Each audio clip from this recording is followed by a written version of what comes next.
வணக்கம். தமிழால் இணைந்தோம், தமிழால் வளர்ந்தோம். நான் உங்கள் தமிழ் தோழன்.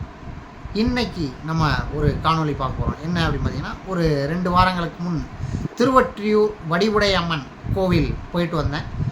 அருமையான ஒரு கோவில், நல்ல ஒரு விசாலமான கோவில். ஏற்கனவே ஒரு தடவை நம்ம அந்த வீடியோ கொடுத்துருந்தோம். ஸோ இந்த வீடியோ ஏன் கொடுத்துருக்கோம் மறுபடியும் அப்படின்னா, அந்த டயத்தில் நான் ரொம்ப வேகமாக போயிட்டு வந்தது.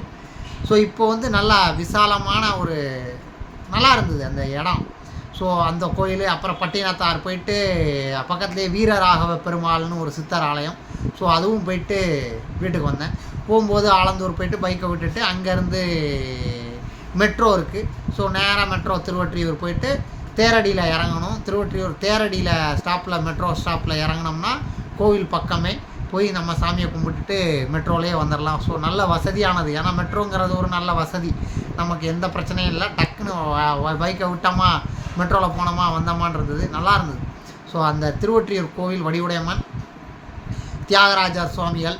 ஸோ அந்த கோயில் நீங்கள் பார்த்து என்ஜாய் பண்ணுங்கள். உண்மையிலே இது பல்லவர்களால் கட்டப்பட்ட கோயில்ன்றாங்க. அதுக்கப்புறம் பார்த்திங்கன்னா சோழ மன்னர்களால் விரிவுபடுத்தப்பட்டிருக்கிறது இந்த கோயில். ஒரு 1 ஏக்கர் பரப்பளவில் இந்த கோயில் இருக்குது. ஸோ உண்மையிலே ரொம்ப அருமையாக அமைதியாக இருக்கும். அது என்னன்னு தெரில. நான் ஒரு அந்த கோயிலுக்கு போய் ஒரு 5-6 மாதம் இருக்கும் ஏற்கனவே.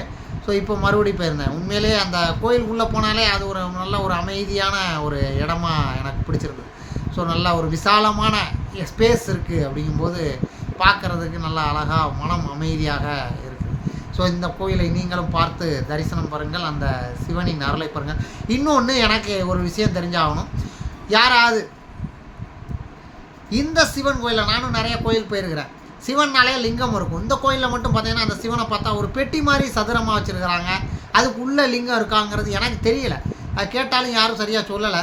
ஸோ யாராவது தெரிஞ்சவங்க இருந்தீங்கன்னா கண்டிப்பாக இதில் கமெண்ட் பண்ணுங்கள்.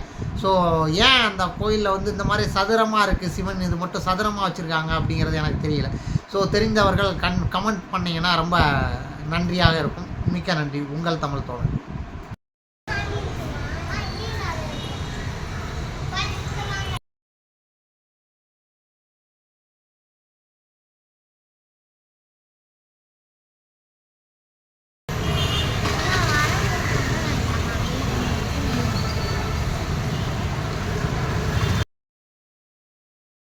அழகிய இனிய மாலை பொழுது.